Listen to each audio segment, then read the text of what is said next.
Bonjour, bonsoir et bienvenue pour ce nouvel épisode de Biffe-moi, le Biffe-moi numéro 5. L'émission qui vous fait une pastille chaque jour sur les films du Bif. Donc aujourd'hui, 5e jour où je suis au Bif, j'ai vu pour commencer Virtual Reality. Virtual Reality qui est un film assez intéressant. Mais d'abord son synopsis. C'est une équipe de tournage de films d'horreur qui, pour débriefer le film, va regarder ce dernier dans la maison du réalisateur. Le réalisateur qui, par peur de faire un mauvais film ou juste par envie de faire un chef-d'œuvre, a utilisé une IA pour améliorer son film. Or, cette IA transforme ce qui s'est passé dans le film à la réalité.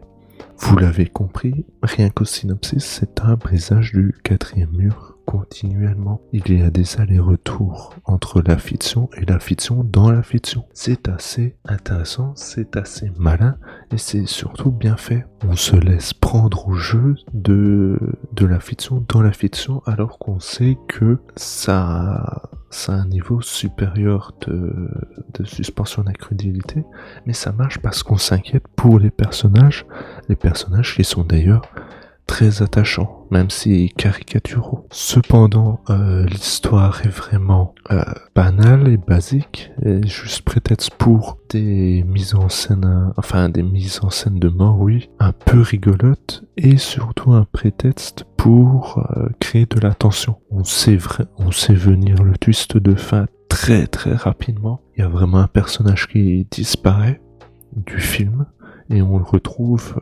bien plus tard, et c'était le méchant. Surprise? Non, pas de surprise. Mais en tout cas, c'est un bon film, un film popcorn, à boire avec, pourquoi pas, des bières et manger une pizza avec des potes. Ça peut vraiment faire le taf. C'est vraiment un bon petit film de festival, je qualifierais même ça en plus. Mais continuons avec Witch Hunt. Witch Hunt, film sur les États-Unis dans une réalité inventée où la sorcellerie existe et est punie par la loi, punie de mort. Évidemment, parce que c'est les États-Unis. Et donc, s'enchaîne un film assez intéressant, très très politique, puisque évidemment la sorcellerie c'est une très belle métaphore de la discrimination au sens large, que ça soit homosexuel, voire racial, dans une Amérique très autoritaire, faisant penser à celle de Trump. Et avec évidemment le mur comme personnage du film, même si c'est un personnage tertiaire. Et donc tout l'enjeu du film est non seulement de créer du suspense, mais aussi de faire croire et angoisser la famille des protagonistes du fait qu'ils soient découverts par le bureau de l'État en charge de la sorcellerie, alors qu'ils abritent des sorcières dans leur mur, littéralement. Il y a un double mur et suffisamment d'espace pour s'y déplacer et y vivre. Peut-être pas y vivre, j'exagère, mais en tout cas c'est très intéressant. Ça permet de décrire à merveille les comportements de ségrégation et les comportements un peu autoritaires. Franchement, ce film est une vraie bonne surprise également. Et je suis content de l'avoir vu, je vous conseille absolument d'aller le voir. Je vais continuer avec la séance de 19h House of the Dragon. Alors oui, ce n'est pas un film, mais une série. Préquel et spin-off de Game of Thrones, où la famille Targaryen va avoir une guerre civile. Voilà, c'est dit dans l'intro, donc pas de spoil. Et bien, pour les 2 premiers épisodes que j'ai vus à cette séance, c'est assez correct, oui. C'est une jolie introduction à l'univers, à l'histoire. On sent déjà que les enjeux sont très bien placés, que tous les personnages ont un rôle important à jouer et ont des manigances à faire. On sent aussi que comment dire ça, que il y a beaucoup d'argent sur le projet. 20 millions de dollars par épisode, ça fait beaucoup, ça se voit. Ils peuvent se permettre de faire des gros extérieurs avec beaucoup d'effets spéciaux, même si je crois qu'à cause du fait que j'ai vu la série dans une salle de cinéma, ça a un peu nuit à la qualité des effets spéciaux et donc ça a rendu bien plus visible. Dommage. Mais à part ça, tout est assez bien fait, bien travaillé, bien pensé. Et donc, j'ai hâte de voir la suite. On vous en reparlera un peu plus tard dans l'année d'ailleurs. Et je vais continuer avec l'avant-dernier film de la sélection, oui, Dual. Dual, film très intéressant, une vraie bonne surprise.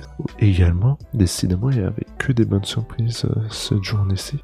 C'est dans un univers de science-fiction où les malades atteints de maladies graves peuvent faire appel à des clones qui prendront leur place une fois leur décès arrivé. Mais, pour l'héroïne du film, ce décès ne va pas avoir lieu et donc elle va devoir effectuer un espèce de duel judiciaire pour savoir laquelle des deux pourra continuer de vivre. C'est un film de science-fiction vraiment incroyable. Il arrive à poser une atmosphère, surtout l'atmosphère, oui, qui est dingue, à la fois peu prenante et angoissante, puisqu'on est toujours dans l'expectative du personnage principal, de savoir si elle va vivre un jour de plus. Et une fois qu'on connaît la révélation, on se demande si elle va vivre une vie de plus et ne pas se faire tuer par son clone. Et donc grâce à ça, le scénario est vraiment prenant, grâce à une mise en scène, ma foi, très belle, très démonstrative, non, justement, pas démonstrative. Elle illustre bien les enjeux, mais elle n'en fait pas trop. Je vous encourage également à voir ce film. Les acteurs sont merveilleux, surtout l'actrice principale, dont j'ai oublié le nom. Pourtant, j'ai vu plein de ses films. Je ne sais pas, c'est la fatigue qui me fait perdre ma capacité de réfléchir. Mais en tout cas, c'est une vraie bonne surprise, je vous encourage également à aller le voir, c'était charmé. Passons au dernier film de cette sélection, The Witch Part 2. Alors je vais vous en parler très brièvement, puisque je vais quitter la salle après 1 heure de film. J'ai vu The Witch Part 1 quelques semaines avant le BIF et j'avais trouvé ça vraiment ennuyeux. Mais bon, c'est le premier épisode d'une trilogie, donc je me suis dit que bon, c'était très illustratif comme film, mais que dès le deuxième film, ça allait envoyer du bois. Eh bien, je me suis trompé.